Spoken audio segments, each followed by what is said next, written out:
Добро вечер, во топ тема на ваша страна. Дали Виктор Орбан го спасува својот политички близнак Никола Груевски?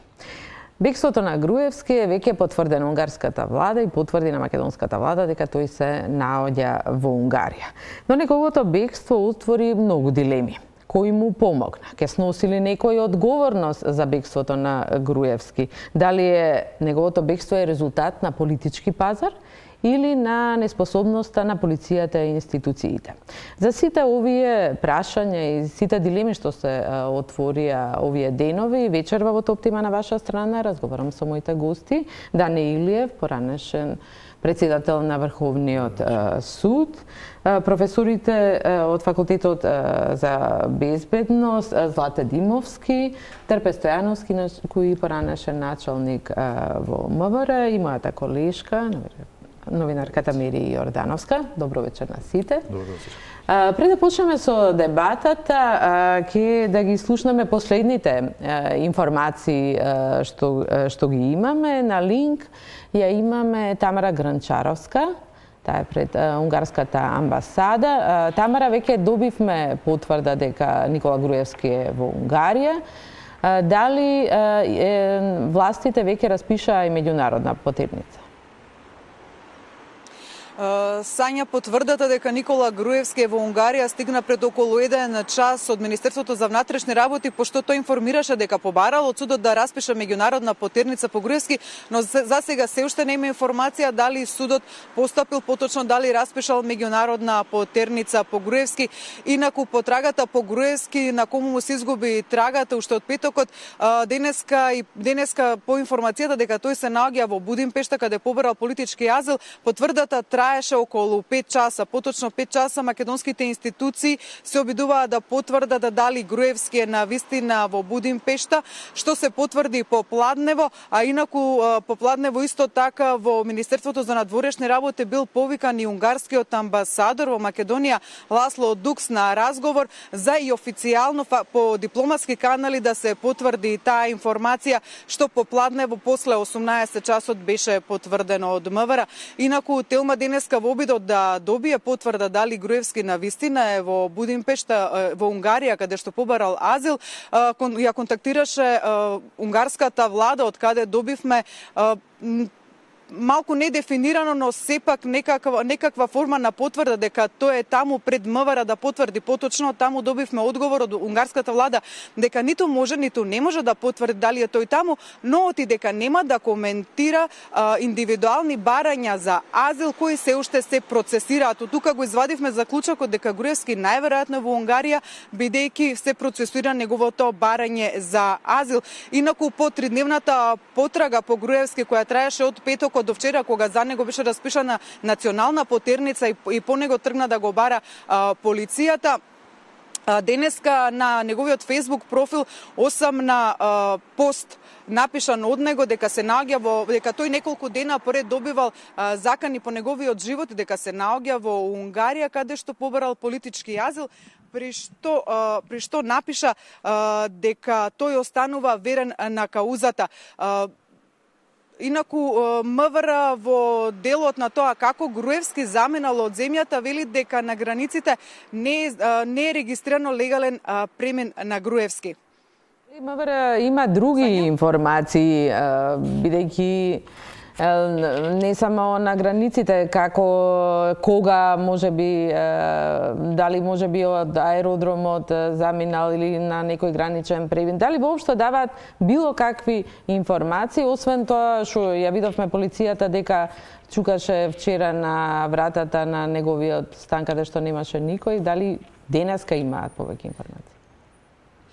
Единствената информација која стигна од МВР е дека не е забележан легален премен на Груевски, што и реално не беше можно ако се знае дека тој го имаше оставено пасошот во судот по мерката за безбедност за него поради случаите кои се водеа, судските случаи кои се водеа, така да Груевски беше без пасош, но со оглед дека и имаме двајца други бегалци кои се наоѓаат во Грција, тоа се Никола Бошковски и Горан Груевски, Груевски, кои беа со лажни пасоши фатени на Солунскиот аеродром како се качуваат на аеродром за Будимпешта, се поставува прашањето како Груевски ја напуштил земјава, дали легално или пак со лажен пасош, но за тоа ќе треба да одговори МВР. Инаку токму линкот може да се поврзе дека Будимпешта е целта на луѓето, на оние осомничени кои бегаат од Македонија во случаите на СЈО и за прислушкувањето, што до некаде и е логично ако се знае дека владата на Виктор Орбан, која моментално е на власт во Унгарија, е блиска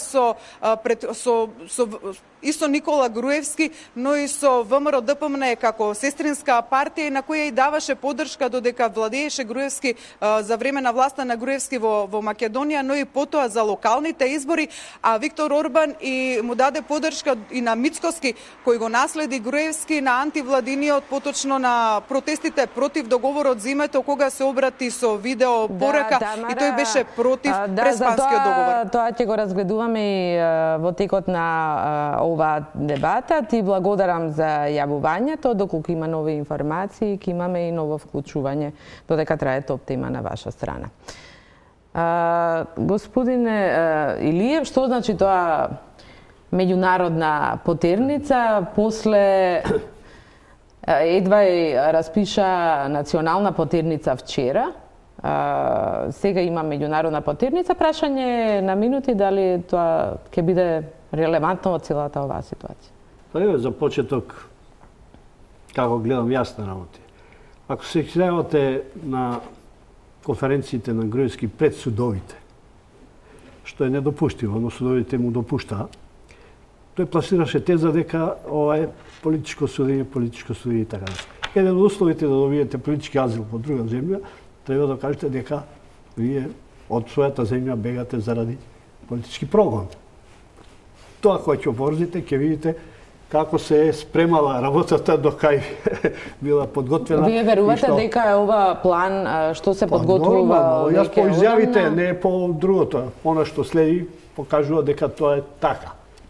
Тоа е моето мислење. Тој во постот пишува дека има закани по живот. Тоа треба да кажете дека имате закон во живот, дека вас ве политички ви се монтираат дела, политички ќе ве судат, немате слободи. Тоа се условите за да добиете еден политички азил во друга земја. Тоа има одлука и на Комисијата против дискриминација, дали тоа ќе може да го искористи? Посматрате, вие сте новинари, истражувате, ќе видите, тоа не е ништо случајно.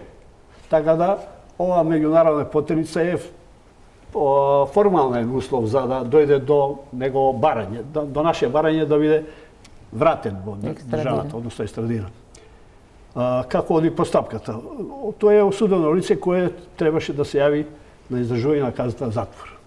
Оној момент кога судскиот барател на него доаѓа до констатација дека не е живее на адресата на која што е баран, следи процедура на барање на локална потерница. По локална потерница следи национална потерница. Тоа се наредби до Министерството за внатрешни работи кој треба да испроведе. Значи од првата полициска станица што е најблиску до местото на неговото живење, кај што е регистриран, понатаму во широката заедница, локалната и последната наредба е за издавање на меѓународна потерница која распише Министерството за внатрешни работи. Тоа е обврска на судот. Дали тоа требаше да се стори веднаш или веднаш? Нема други. Судот објаснувањето беше дека не работи за викенд. Не е тоа алиби за да не се постапи. Во случајот сега испаѓа тоа е релевантно она како се одвиваат настаните, но судот морал да покрие. Тоа е негова обврска да покрие, бидејќи не се работи за нешто што може да чека во некои случаи се јавуваат и такво потребно, но ова се чекаше моментот кога треба да се изврши неговото заминување на ослужување на казната затвор утврдено со правосилната пресуда. Така да судот нема некои посебни рокови посебно. Таа обврска не ја спроведува, од тоа судството, односно председателот на судот треба да види каде стои одговорноста. Тоа е првиот пропуск кој што во правната страна е на делот на судството. Е направено. Господине Стојановски, веќе спомнавме и во јавувањето, како избегал Груевски? Одземен му се и дипломатскиот пасош, уште во 2017 година стигнал во Унгарија. Што правеше полиција? Значи, ова е многу добро прашање кое што треба да се упати на друга адреса. Тоа се државните институции кои што се надлежни за безбедноста и воопшто за превенцијата, која што биле должни да ја спроведат. Ние пред кратко време дознавме дека дефинитивно господинот Груевски е надвор од Република Македонија. Ако добро ги следевме информациите кои што ни беа сервирани преку медиумите, до вчера објаснувањето беше дека тој е во Република Македонија. Така што оние кои што се надлежни за безбедноста, за контролата на движење преку државната граница, се институциите кои што треба да дадат одговор како избегол. Ние може да предпоставуваме сега и тоа многу неблагодарно. Значи, кога се слушнавме денес за која добив поканата за овој разговор, состојбата беше сосема поинаква и концептот за овој разговор беше сосема поинаков од оној кој што го имаме сега, со оглед на околностите кои што информациите кои што уследија во последниве час и половина. Така што ова е една бедна ситуација од аспект на спроведување на законот во Република Македонија и во тој дел сите институции кои што имаат надлежност, сите оние кои што денес даваа некои оправдувачки содржини, всушност го имаат товарот на одговорноста. Може би несиметрично, меѓутоа тоа се институциите кои што се должни да го спроведуваат законот. И во таа смисла станува збор за случај кој што е специфичен по многу карактеристики и по самото тоа е случај кој што не може да се третира како сите други случаи. Значи, кога државата има интерес да го спроведува законот, таа мора да најде механизми тоа и навистина да го прави. И многу глупави се објаснувањата дека судот не работи за време на викенд, дека е тоа работа на некоја друга институција, а не е на МВР, бидејќи МВР не е само униформираниот дел од полицијата и криминалистичкиот, но тоа е институција која што се занимава и со анализа на информации, особено што повеќе сценарија, вклучително и ова, беа спомнувани претходно. Така што ова е, би рекол, еден несреќен случај во кој што потврдија институциите кои што не смеа да потврдат. Господине Димовски, еве како што слушнавме на полицијата има голема одговорност и своја судот е едната одговорност и полицијата. Ако полицијата чекала, иако треба и самата да анализира, што правело разузнавањето? Па тоа е полицијата. Чекала. Како може да немаат информации да стигне поранешниот премиер, значи не е било кој. Да. Ти појдеме прво од правните претпоставки дали има можности полицијата да следи лица, понатаму да повикува лица, односно да собира информации од самите граѓани, на крај тоа што вие го споменувате во форма на информации разузнавачки да ги обработува и да постапува по нив. Дефинитивно сето тоа е содржина на работата на полицијата и тоа е дадено во сето на позитивна законска регулатива. Дали полицијата може да распишува и порано, пред да има судски налог, потерници, расписи, објава? Да, има. Тоа е предвидено и во Законот за внатрешни работи, Законот за полиција и во Законот за кривична постапка. Така да, сите сознанија, сега зборувам воопштено, не зборувам за конкретниот случај, зборувам воопштено дека и во фазата кога имаме осомничено лице, за кое што оправдано се сомничиме или имаме некакви индиции дека е сторител, можен сторител на одредено кривично дело, имаме можности, односно полицијата има можности, јас се идентификувам простете како поранешен припадник, има можности да ги повикува лицата за да собира од нив информации, да превзема низа на други постапки, но и да распишува доколку не може да ги обезбеди лицето за информативен разговор или за одредени други действија кои што треба да се спроведат према него, пример може да се прави дактилоскопска некоја си проверка и така натаму, тогаш едноставно да распише потерница. Ова што го каже господинот, локална, централна, односно национална и меѓународна, е органот, тоа е Министерството за внатрешни работи кој што ги распишува. Тој го има инструментот, меѓутоа дефинитивно во другите фази, кога имаме веќе лице кое што е обвинето или лице кое што е осудено, како што е сега во случајов, кое што треба да издржува казна затвор или лице кое што од издржување на казна затвор од затвор избегало го напуштило казнено-поправниот дом, исто така распишува инструментот за распишување на потерници, за спроведување на сите оние збир на мерки и активности кои што треба да ги превзема и Министерството за внатрешни работи. Во овој случај, сметам дека Министерството можда имало индиции. Меѓутоа, сепак, по основ на сите овие процедури кои што се пропишани во законот, дефинитивно морало тоа да го стори или јавното обвинителство или веќе судечкиот судија. Оно што шокираше јавноста, господин Стојановски, кај полицијата ќе се задржиме уште малку, што премиерот Груевски има обезбедување. МВР му обезбедува. Дури тој бараше да има 20 лица како обезбедување, па не му дозволија. Последен пат обезбедувањето го остава дома на 8 ноември во четврток вечерта, кога е изречена и пресудата. И потоа полицијата не може да го најде. Па тоа е само уште еден елемент повеќе за иронијата да биде поголема.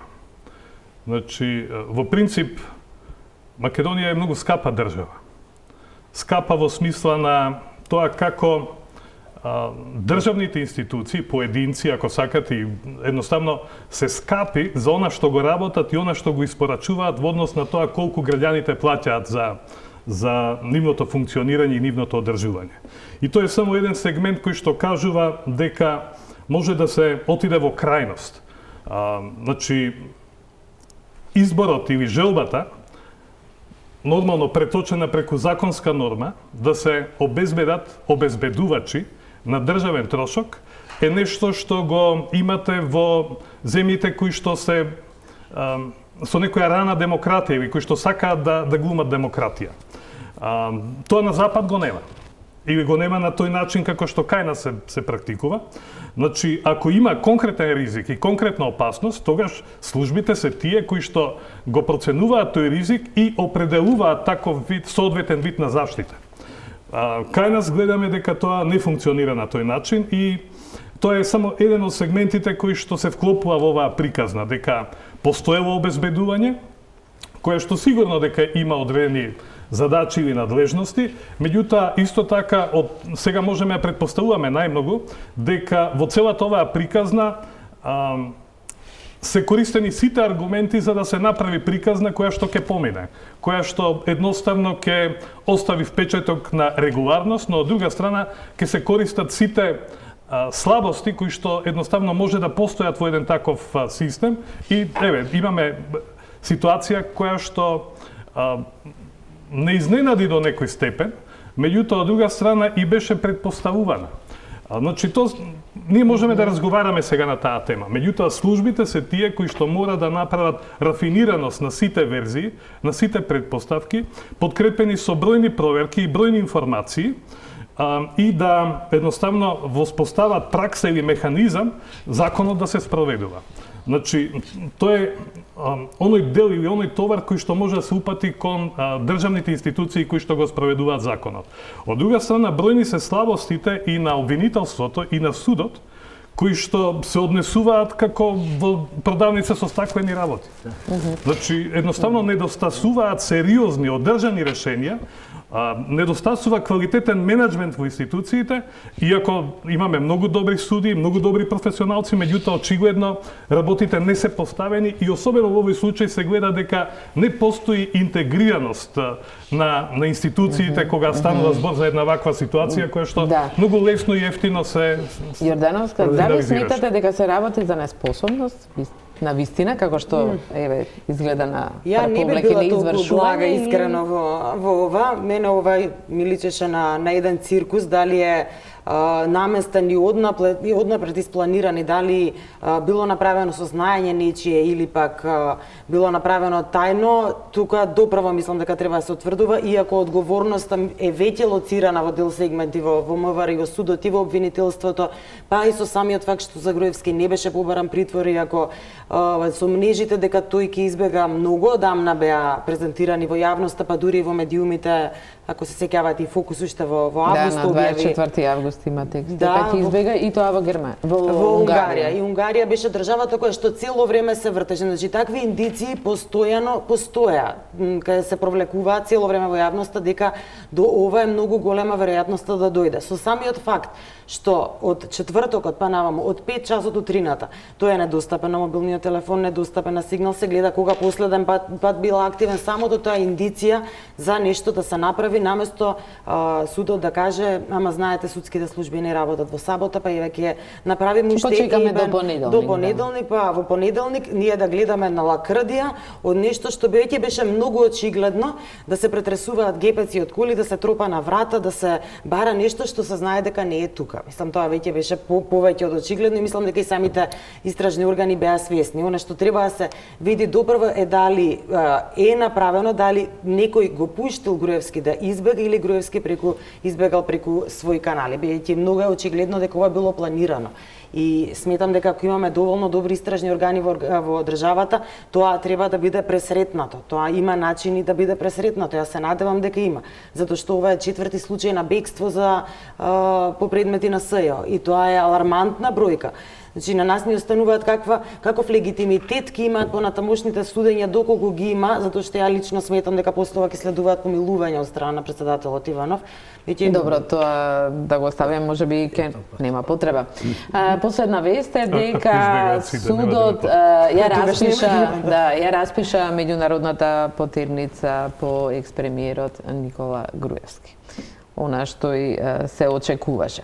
Пред да продолжиме, предлагам да ги видиме денешните изјави на министерот за внатрешни работи Оливер Спасовски и председателот на Кривичниот суд Иван Џолев, кои си ја префрлаат одговорноста еден на друг. Полицијата работи исклучиво врз основа на наредбите кои што ги издава судот и полицијата без наредба ниту може, ниту смее да следи било кого или постојано да биде присутна со него околу неговиот дом само заради тоа што се води судска постапка за него. Затоа постојат мерки на обезбедување, а таквите мерки на обезбедување ги определува судот.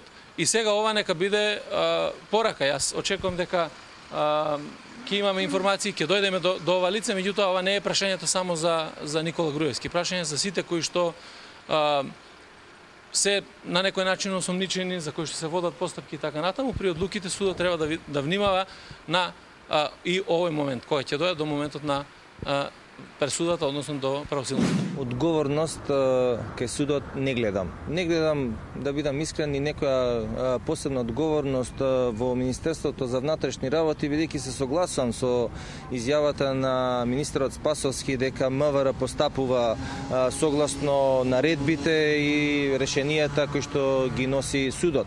Меѓутоа не треба да се заборави тоа дека МВР постапува и согласно наредби на јавното обвинителство, меѓутоа и само иницијативно, нели, доколку потребите тоа го налагаат, судот не може само иницијативно да определува мерка притвор. Во конкретниот случај за предметот Тенк, чисто ради транспарентност и ради појаснување на граѓаните, уште со поднесување на обвинението не е побарана мерка притвор кон ниеден од обвинетите. Господине Илиев, го слушнавме изјавата на Џолев. Судот не сме, да. Мерката притвор можела да му се изрече кога беше донесена пресудата, објавена. Ако судот проценил дека постојат овие околности кои се важни да се спречи бегство на осудениот, можел да му изрече мерка притвор, која ќе трае додека е казната, да речеме. Тука е улогата и на јавниот обвинител кој се го консултира при зема негова изјава при објавување на пресудата, така да тоа можело да се комплетира со таква мерка, ако процениле, а имале основа стварно да проценат дека следи во натамошниот тек на постапката опасност од бегство. Таа беше истакнувано и во другите негови предмети што ги има, но во право беше тука господин Трпе кој кажа дека институциите, а поготово јавното обвинителство во делот на предлагањето на мерките на обезбедување на обвинетите во овие случаи, очигледно дека неприфаќањето на тие мерки, односно образложенијата по тие мерки се не, така да кажам, најблаго несериозно третирани. И очигледно порано реагиравме, нели, за прекумерна употреба на мерката притвор. постојано тоа се нагласуваше како нешто што нели станува практика. Сега имаме никогаш не се случува тоа кога се функционери во прашање или да, кога се функционери во прашање тоа не се случува и секогаш сме мислеле дека ако на некој му е одземен пасошот дека во тој случај е обезбедено и неговото присуство во државата, што еве веќе четврти пат се докажува дека не е така, што значи дека самиот институт на одземање на пасошот кај нас е невалиден и дека тоа не е пречка за лицето да избега. И тоа раѓа една многу голема дилема во јавноста зашто воопшто оваа мерка воопшто се изрекува кога имаме толку случаи поред да не се употребува како што треба, односно да се злоупотребува. Господин Илиев, каде ја гледате поголемата одговорност, во судството и обвинителството или во МВР? По односно степенот на одговорноста, јас не видам. Првата одговорност е кај обвинителството, втората е кај судот, а третата е кај Министерството за внатрешни работи. Тоа по онаа линија која што каже професорот на безбедност, проценка на опасностите од еден дел на граѓани и така натаму, и дел на вршење кривични дела или дел на извршување на казни, постуди, имало, да не кажам, не знам колку начини да дојде до сознание дека се подготува ова што се расправаме овде. Земете му ги изјавите, ќе видите. Да, јавните. Не треба многу да мислите зашто е тоа така потребно да се документира. Вие новинарите се документирате и иде на екранот, тоа него му треба. И на овие во Грција и тука сето тоа се демонтира, а вие сега кога ќе ја прозивате државата, таа ќе ги пушти неговите снимки дека тој во оваа држава му престојат такви судења, такви политички прогони, загрозена му е слободата, животот му е загрозен, и тоа ќе ги пушта снимките од домицилната држава. Сето тоа се подготвува, нема случајно бегство. Тока е во право, колешка ваша, нема случајно бегство, поготово на вака високи личности, односно функционери, на кои се достапни сите канали, сите потребни документи, пасоши, пропусници, луѓе за врска, прием, сето тоа е веќе договорено. И ние сега, ова, така да речем, како народот се изразува после смрт болест, расправаме за нешто што е завршена работа. Него му е и даден називот, само ќе чуеме од која држава ќе се јави. Моја мислење е тоа. Да, меѓународната потерница, веќе сите се сомневаме дека ќе има некаков... Таа се упатува каде? Меѓународната потерница како таква. Значи имаме ние, постојат три типа, како што претходно споменав, имаме локална потерница, или национална, не, мислам сакав да кажем да потекнување на севкупната потрага по одредени лица, значи може на три начини да се организира, по лица, по предмети, евентуално по исчезнати или односно неидентификувани трупови. Тоа би можело да бидат предмет на самите потражни акти. Самата локална потрага е во оној момент кога се сомневаме дека лицето е некаде на територија на одредено СВР, понатаму доколку сметаме дека ги надминало границите, се распишува таа национална или централна што ние викаме, и потоа мора да биде и меѓународна доколку имаме сознание дека оди надвор. Меѓутоа не мора да оди по овој редослед, може веднаш да се распише меѓународна доколку имаме сознание дека навистина лицето е напуштило веќе територијата, односно имаме индиции за тоа и одредени сознанија. Самата меѓународна потерница се распишува и преку бирото кое што се наоѓа во рамки на Министерството за внатрешни работи и Националното биро за врски со Интерпол, веднаш заминува во Интерпол. Интерпол е оној кој што ја дистрибуира, односно Европол исто така сега веќе, и ја дистрибуира до сите држави членки. Тие имаат обврска државите на нивно ниво да ги идентификуваат лицата. Сеќавате на случајот во Грција, кога ние имавме распишено централна потерница, замислете во Грција ги идентификуваа со лажни патни исправи. Бошковски зборувам и за другиот. Добро, сега нема да биде потребно, бидејќи унгарската влада потврди официјално дека е... Што би значило сега во случајов меѓународна потерница?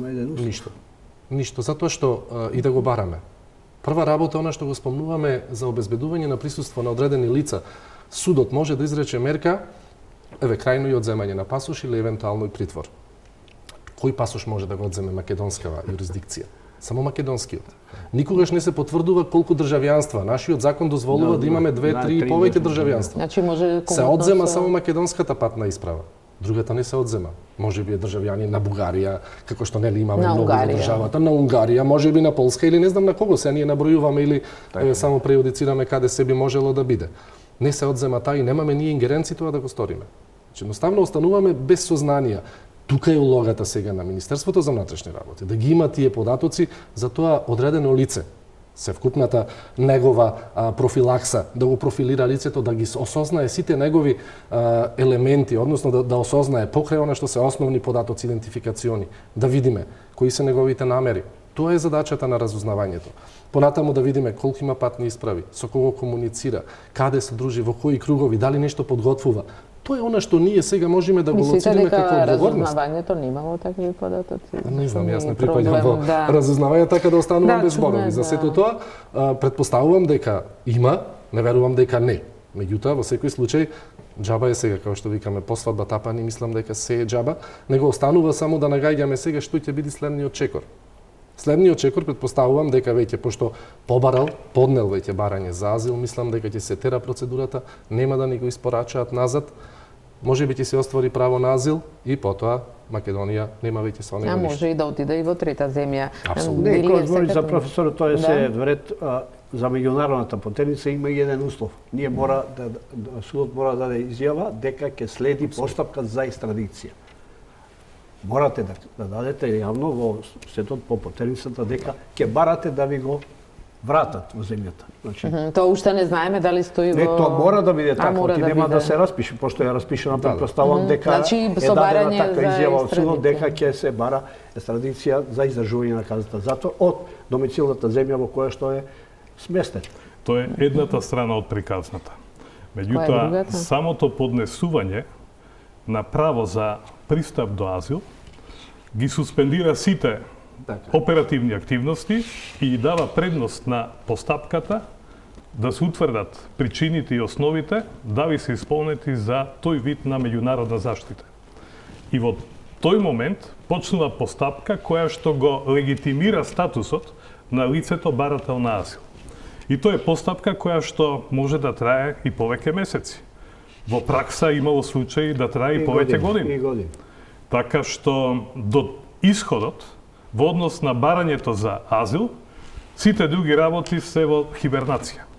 И тоа е ситуација која што, имајќи во предвид за што станува збор, дополнително го привлекува интересот на јавноста. Од друга страна, пак, во последниве години, сведоци сме каде што многу од државите, вклучително и од Европската Унија, вклучително и од регионот, го афирмираат пристапот за добивање на државјанство по основ на финансиски капитал. Така што во тие меѓународни води бројни се можностите да се ужива во благодетите, во гостопримството на одредена држава, уште повеќе ако постојат и симпатии во спротивна насока од страна на државата кај што се бара. Кои би биле тие земји? Споменавте дека Унгарија е прва во однос на симпатии. Унгарија, она што збунува Унгарија како земја членка на Европската Унија, значи, дали има некакви уврски во многу земји ако донесете капитал ќе добиете симпатии. Во Европската Унија гледаме дека многу од директивите или стандардите се практикуваат на многу различен начин. Миграцијата ни е класичен пример за тоа. Но од друга страна, и сигурно дека ова случај кој што отвара нови димензии. Едноставно ќе видиме каква ќе биде сега позицијата на земјите членки на Европската Унија, оние што се главни и оние кои што беа на некој начин спонзори на специјалното јавно обвинителство. Бидејќи, да не се лажеме, тоа обвинителство не е домашен производ. Тоа е нешто што е сугерирано и инсертирано во Република Македонија. И тоа се формираше со одредена цел. Овие чекори сега ја брануваат, би рекол, концепцијата на причината зошто беше формирано специјалното јавно обвинителство и останува да видиме какви ќе бидат реакциите на меѓународната заедница во однос на гостопримството кое што е понудено во оваа ситуација и во таа смисла да видиме дали ова ќе биде случај што ќе ги зајакне европските вредности или ќе делува на подкопување на европските вредности? Мири, пишувавте за врските на Груевски со Унгарија, со Орбан. Го споменавме текстот во Фокус во август, ова 24 август 2018, значи пред референдумот, се повикуваат во текстот нашиот колега на извори во СДСМ дека се подготвува бегство на Груевски во Унгарија. Да, тоа беше информација која што подолго време се шпекулираше, меѓутоа она што го работевме во Берн, беше наидовме на една тенденција на влез на унгарски капитал во земјава и тоа ни беше фактички почетната точка за истражување, бидејќи тоа досега не беше практика во ниту една компанија, во ниту еден медиум, толку наеднаш да има наплив на унгарски капитал и да се купуваат македонски медиуми, и тоа ни беше фактички почетната точка на истражувањето. Дојдовме до информации дека станува збор за две лица од Будимпешта, Петар Шаци и Агнеша Дамик, кои што не се познати многу во македонската јавност воопшто, во унгарската се познати по тоа што работеле за јавниот сервис, кој што е под директна контрола на Орбан и особено просперираат додека откако Орбан доаѓа на власт. Значи имаат обврски во делот на менаџирањето на државниот сервис, во однос на економските аспекти, наоѓање ресурси и слично. И токму овие две лица се отвараат фирми во Македонија во ист период, значи станува збор за оваа година, Динамик Медија и Таргет Медија, и со тоа ги купуваат понатаму повеќе портали, Курир, Република, Нетпрес и Алфа телевизија. И таа тенденција нам ни беше чудна со оглед на фактот што досега не е познато да влегува унгарски капитал во македонски медиуми, особено ако се земе предвид фактот. Меѓутоа, она што беше најсимптоматично е што овие медиуми ја водат таа политика, ВМРО политика во однос и на бегалците, во однос и на Сорос пропагандата, значи сето она што Виктор Орбан го пропагира во своите медиуми. Значи таа една тенденција на известување против бегалците, против Сорос и слични теми се провлекуваат исто. И по тоа се виде, понатаму продолжи истражувањето и со други колеги од Унгарија се вклучија. Оваа тенденција исто е забележана и во Словенија, веќе има и некои најави за влез на унгарски медиуми во Бугарија, така што беше еден сигнал и знак дека се случува некоја соработка во однос на тој план, меѓутоа не стигнавме со истражувањето подалеку за да се види конкретна врска, побрза меѓутоа од она објасни врската со Унгарија. Да, меѓутоа од она што е познато и од она што контактиравме со унгарските колеги во тој период, начинот на владење е ист. Тоа е фактички таа соработка помеѓу Груевски и Орбан е многу долга. Од 2010 откако доаѓа веќе идната година, тој доаѓа во посета на Скопје. Нели го нарекуваат и малиот принц во срцето на Европа. Унгарските медиуми веднаш пишуваа за антисорос пропагандата во Македонија, величајќи го Груевски. Значи, тоа е нешто што со години, веќе 8 години се провлекува таа една таква соработка меѓу Груевски и Орбан, и тие никогаш не ја криеле својата симпатија еден спрема друг. Во истиот текст што го споменав се повикуваат на непотврдени информации дека Груевски и отпатувал, иако му бил одземен пасошот, во укуса посета, тајна посета на Унгарија во лани, ова време доаѓа пред една година, меѓутоа и вестникот не ги потврдува тие. Споминавте како ќе реагираат државите што го поддржаа специјалното јавно обвинителство, Пржинскиот договор. Веќе имаме реакција од Европската комисија, која одбива да го коментира барањето азил на поранешниот премиер Никола Груевски во Унгарија и потсетува дека владењето на правото е темелен европски принцип. Владењето на правото е темелен принцип на Европската унија за земјите членки, исто како и за земјите кандидати. Очекуваме сите страни да се однесуваат строго во согласно со релевантните правила, велат од Европската комисија, додава дека е ова судска процедура која не сме да се политизира. Така. Ви изненадува ли ова? Не ми изненадува. Ние не очекувате друго да ви соопштат. Таа е канализирана постапка. нормирана во сите меѓународни протоколи. Македонија има подпишано 2 билатерални конвенции со 5 земји, мислам, за меѓусебно испорачување на обвинети осудени лица. Со Србија, Босна и Херцеговина, Хрватска и последното, ако се сеќам, со Италија. Други земји нема подпишано. Значи, прашањето на екстрадицијата е нормирано и во нашиот закон, и во законите на Европската унија, и нормално е дека тие ќе бараат да се држите до закони. Секој има право да бара политички азил во одредена држава под услови кои законот во таа држава ги предвидува. Тие најчесто се ова што преска зборев, така да тоа се случи и со бегалците во Грција, тоа ќе се случи и со дотичниот господин што е во Будимпешта и во иднина, секаде тоа така ќе случи. Проблемот е во нашата држава, во нашиот систем, и како нашиот систем дозволи да избега бивш премиер нашиот систем осуда. дозволи да на очиглед на сите да не избега. И тоа сега ќе бараме одговорност, каде е одговорноста во судската процедура, во МВР и така натаму. Очигледно е таа. Ние не сме ништо реформирани. Ние имаме систем на извршување на казни кој е 50 години. Еден судија имате во Кривичен суд кој дневно подпишува налози, упати и така натаму и се грижи кобајаги за извршувањето на казните. Ќе отиде еднаш во Капедом, еднаш во Шутка, како се затворниците. Тоа е системот. Тој систем треба да се канализира, да добие. Тој треба да се земе да стане полициски систем на извршување. Не е така да речем полиција, права полиција, но тој треба да се има своја процедура и налозите како се извршуваат. Не да се чека, да сабота, недела не работиме по понеделник. Сега осудениците треба да чекаат до понеделник. Тоа е делот на Дали и други осуденици чекаат да помине викендот, како не чекаат, па чекаш, сте вие одмah во истиот ден? Не, па тоа е еден систем кој е бюрократизиран до после честа са пресудата, па док се изготви налог, па се прати, па наго нашол курирот, па се вратило, па непознат, па повторно ќе праќаат.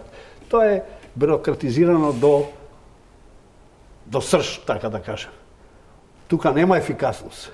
Кај ќе бега тука? Обично ние така да ги слушате. Па и обичен смртник не може да избега. И не може да избега. Порано се изрекува мерките од земање на пасош. Знаете на кого? На тие што немаа пасош и забрана да им се издаде пасош. Па се имат по дупли, тропли пасоши, па го депонираат пасошот во судот. Или мерката да се јавува еднаш неделно во судот. Да, но се правеле отстапки најверојатно и треба да се прават кога лицето има потенцијал и можности да избега. А како нема потенцијал, ви кажувам, што следете ги неговите изјави. Ако сте вие сериозен суд, сериозен обвинител, не можете така да се однесувате. Тој ви најавува, ви кажува зашто има потреба да се слика пред судовите, а судијата што суди не ги опоменува. Па никого не опоменува, сите даваат изјави. Ама тоа е до знање на судовите, на судиите, неедуцирани се, не знаат. Каде суделе овие суди? Па не знаат, не се едуцирани. Ние ја платиме сега цената. Одите во америчките судови, одите пред нив, одите во судовите во Америка, не може да влезете, таму само може да цртате, и тоа специјален црташ во судица. Не можете така да се однесуват.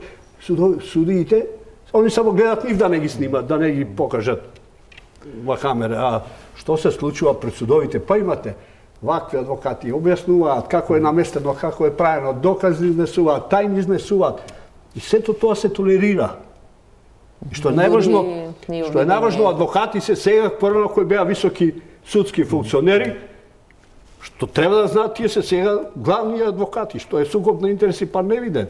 Сето тоа доведува до ова и не треба да се чуди нас. Ја плаќаме цената на импровизација во невидена. државните институции, каде што ни требаат професионалци, а не вгнездување на партиски симпатизери. И ќе продолжиме да ја плаќаме цената.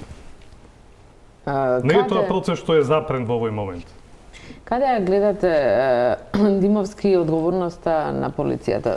Денеска го праша министерот Оливер Спасовски дали чувствува одговорност и дали ќе се поднесе оставка, тој вели не. Во конкретниот случај полицијата и нема многу ингеренции, искрено. Земено од аспект на она дека имаше обезбедување.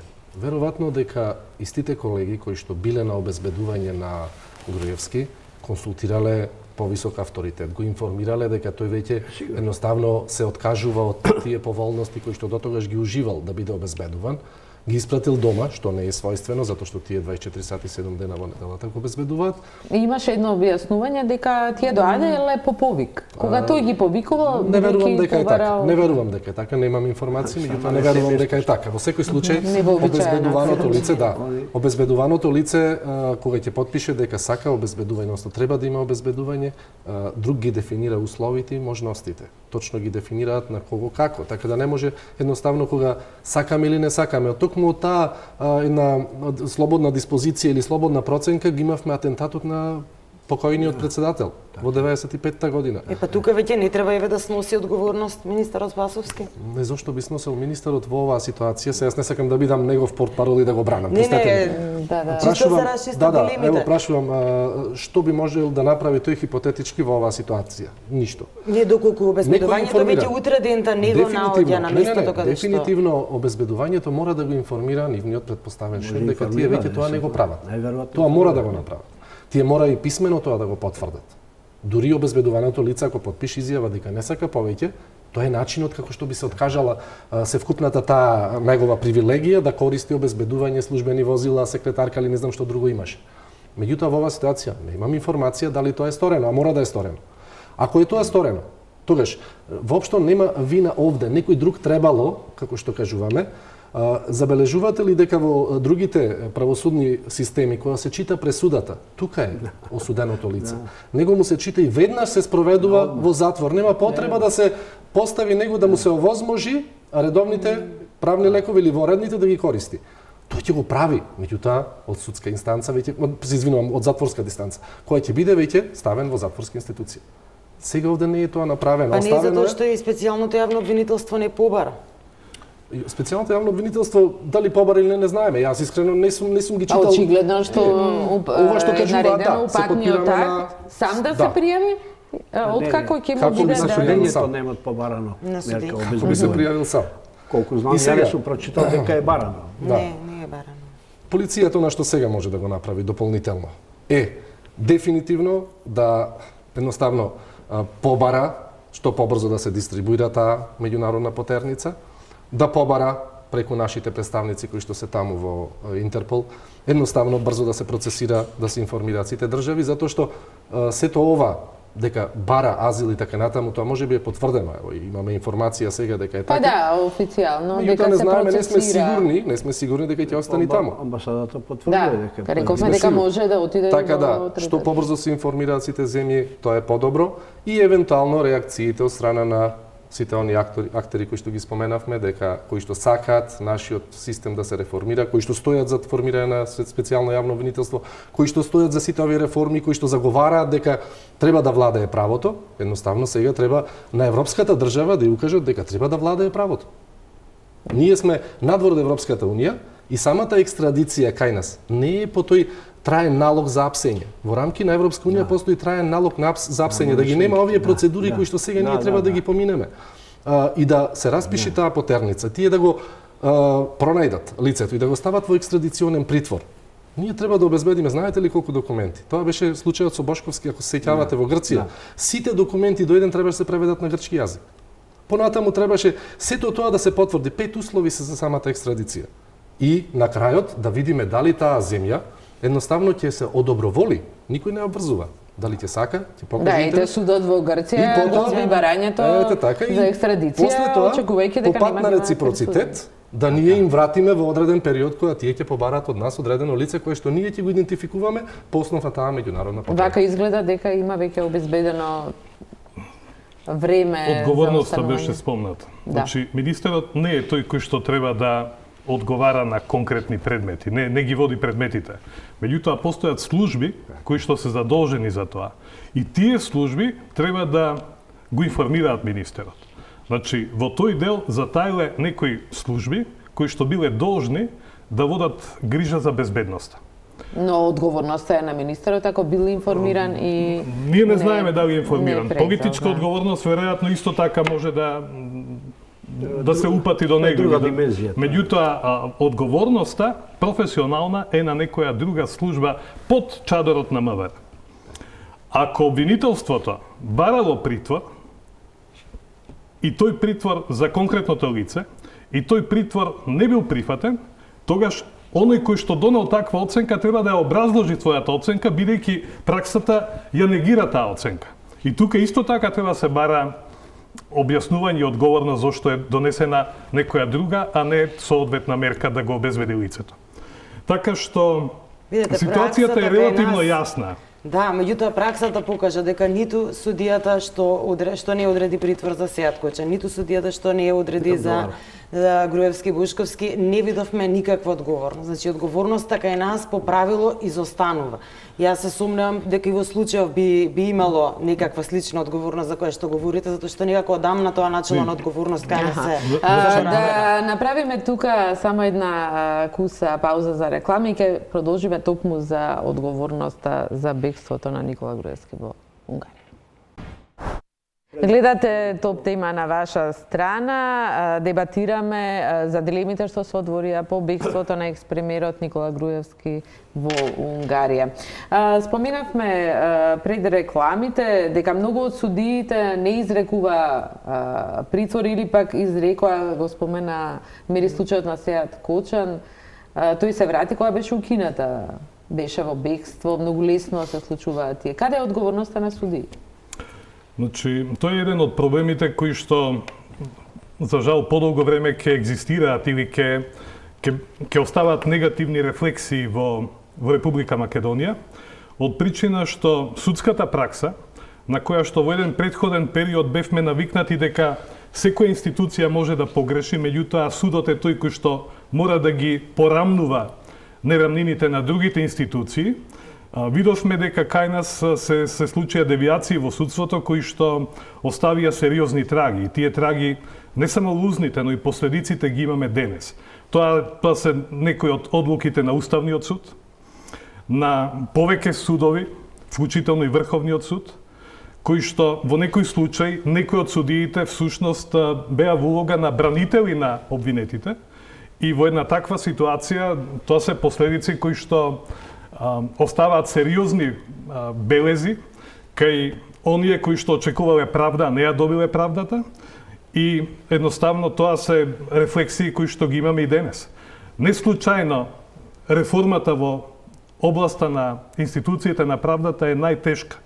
И ние денес говориме за некои обиди за реформа, меѓутоа да бидеме најасно, нема никаков чекор напред со овие потенцијали со кои што зафаќаме чепкање во институциите на правдата. Може би овој случај... Ни треба, па не сум оптимист, би сакал да е така, меѓутоа... Не покажува дека нема никаква... Апсолутно. Ни треба сериозна поддршка и на некој начин сериозен партнер да влеземе во реални, вистински реформи воопшто и во правосудството особено, за да дојдеме до некои гарантирани резултати. Без тоа, мислам дека ова ни се алиби чекори, кои што правиме нешто, меѓутоа без реален ефект или очекување. Господин Илиев, зошто специјалното јавно обвинителство не барало притвор? Мислам, Никола Груевски е обвинетиот од највисок профил. Не е за еден случај, не можеме да ги доброиме случаите. Ако не барало, можда оцениле дека предметот нема таква тежина, па не е потребно да кога сме веќе на темата за одговорноста и реформите во судството, јас не би се свел само на судството. Прва за реформа е јавното обвинителство. Тука ќе спадне и специјалното јавно обвинителство. Ние влеговме во примена на нов закон за кривична постапка, каде што доминантен го направивме јавниот обвинител во акузаторниот дел од постапката, одлучува за еден куп слободи и права кои што се по уставот гарантирани, а тој е дефиниран како орган, замислете не е ни дефиниран како правосуден орган. Остана со истите број на обвинители, материјални средства, простори, не е можно да го се ова покрие. Специјалното обвинителство покажа еден дел во она што е негова надлежност. Во овој случај зашто и како не знам, но јас не гледам пречка зашто не барало, имало услови и на друг начин да се реагира. Во идните реформи, специјалното обвинителство треба да остане, треба оној одел за организиран криминал што постои сега на нивото на јавното обвинителство, кој е во многу години назад неефикасен, злоупотребуван кадровски и така натаму. Сето тоа треба да отиде под капата на специјалното обвинителство, заедно со мандатот и да се направи таа вистинска реформа во делот на јавното обвинителство, ако се мисли да се остане на овој концепт на јавно обвинителска истрага, односно обвинение како што е во новиот закон за кривична постапка. Тоа е европски концепт и ако е европски треба да се спроведе, да се направи. Не може обвинителство кое пред законот било 160 луѓе и сега е 160 луѓе, не знам, можда и помалку. Што може да значи за другите обвинети во случаите каде што е обвинет и Никола Груевски? Ова негово бегство. Дали тоа може да значи изрекување притвор, барање? Како е за другите нема да донесе. Едноставно мислам дека судовите ќе морат и обвинителството да предлага судење во отсуство.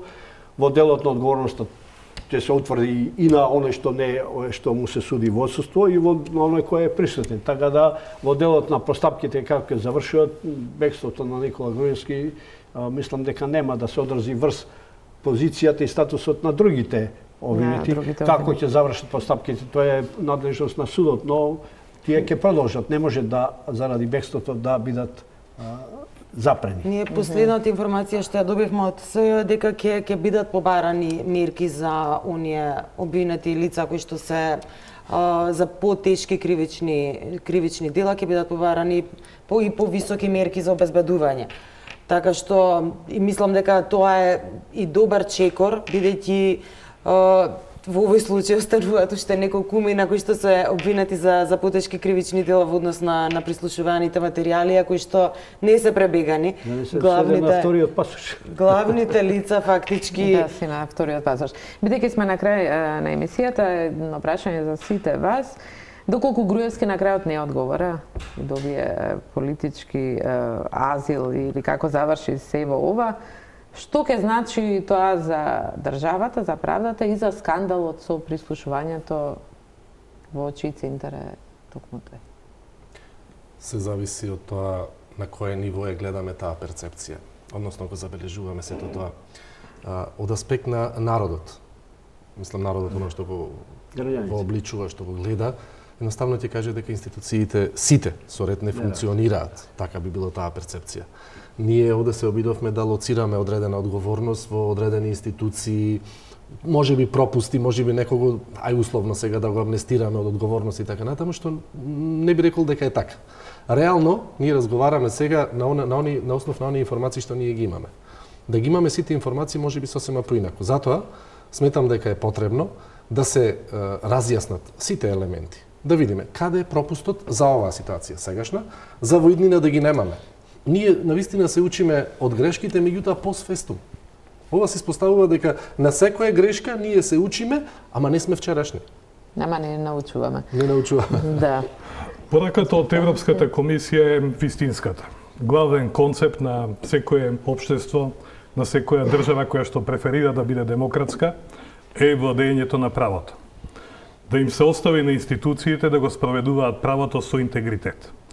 За сега имаме закони кои што ги поминуваат критериумите дека се добри, меѓутоа имаме проблем со имплементацијата на законите и уште поголем проблем со интегритетот на институциите. Тука треба да се бара решението. Па добро, констатацијата на професорите е на место, но следниот чекор мора да почне од некаде. Некои треба да завршат, за да се отвори просторот, да дојдат нови и решенија, и законски, и луѓе. Без нови луѓе и во делот на одговорноста на овие кои допринесуваат за ова, ние не можеме да го затвориме кругот. Ние сме познат да го земја све, не затвараме кругови, реформа, но ниеден круг во реформата не е затворен. Така и судската реформа е најтешка. Судовите по законите за судови не трпат често менување, правење и така натаму. Видете го последниот закон за кривична постапка. Па да знаете како беше донесен на колено со шетање по Америка, правење. И што донесе тој? Донесе тотално неснаоѓање. Како на кадрите во судството, така и кадрите во обвинителство. Судија од претходна постапка. Тоа беше ден така остана да се применува како нешто ново. Судија од претходна постапка, што И сега судите не може да го разберат. Однесе, вика, кај судија за претходна постапка. Тоа е нешто како паралелното истражно судија. Врши сослушувања за него се предлага само мерки. Такви сослушувања во мерките, а потоа тоа истите луѓе му бегаат, мерките му се за никаде. Друго беше во времето кога се беа истражни судии, па се вршеше истрагата, па се правеше и се доаѓаше до една комплетна слика и за личноста, и за делот, и за опипливост на доказите кои го теретат или не го теретат. Така да промашаите беа поретки и се имаше една стална судска пракса, знаење кое ниво треба да се исполни на доказите, сомневањата на кое ниво да бидат, за да одредите една од тешките или најтешката мерка за обезбедување.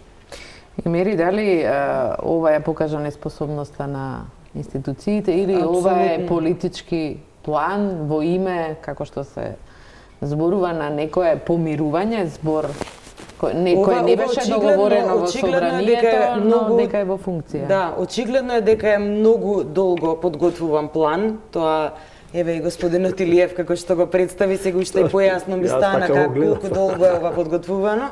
Сега дали е тоа подготвувано со знаење од актуелната власт или не, тоа мислам дека допрва треба да се утврдува. Одговорност секако мора да се сноси, затоа што овој случај само покажа колку ни е подкопан системот длабоко однатре. И јас сум искрено загрижена за легитимитетот на сите судски процеси кои што понатамо ќе следуваат, се поврзани со прислушувањето, бидејќи кога имаме 4 лица кои се во бегство, прашање се доведува што е сега со останатите кои што не се, нели еден одговара, има можност да избега, друг ќе седи во обвинителна клупа и ќе биде осуден. Значи таа селективна правда која што со години ја гледаме, очигледно ќе ја видиме и во овие случаи, така што повторно по не знам кој пат се доведува прашање легитимитетот и довербата во судскиот систем, што е многу загрижувачки. Едно кусо прашање само за вас, колку е лесно да се избега од Македонија? Бидејќи гледаме, имаше многу бег. Јас немам причина, но еве колку е лесно? Или тешко? Не би рекол дека е тешко, затоа што сепак порозност на границите постои. Дефинитивно не постои ниту една држава која што има апсолутна юрисдикција, односно покривање на целата територија. Особено ако ја земете Република Македонија, дека е планински дел према сите гранични премини. Ние имаме големи планини према сите држави со кои што ние граничиме. Држави влегуваме и загубаме со лични карти. И тоа влегуваме, меѓутоа да зборуваме за илегален влез, предпоставам овие што поставивте прашањето и само така не кажувате детално да не давате нови идеи. Да, апсолутно, и така да воопшто не е тешко, тоа го докажува и самата флуктуација на мигрантите. Ние имавме огромна количина и имаме се уште илегално мигрирање преку Република Македонија и тоа преку илегални премини. Сето тоа се реализира на некое си условно незнаење на сите нас. А тоа го има. Кога имаме од ваков висок профил бегство, еден друг премиер, хрватскиот Санадер, избега во Австрија, меѓутоа беше веднаш вратен. Сега никој тука не очекува Никола Груевски да биде вратен. Па еве, за размислување после оваа емисија, која постапка беше соодветна? Сами да размислуваме и да дојдеме до заклучок. На македонските или на хрватските власти. Ви благодарам на сите за учеството во вечерашната емисија. Останете на Телма, имајте пријатна вечер.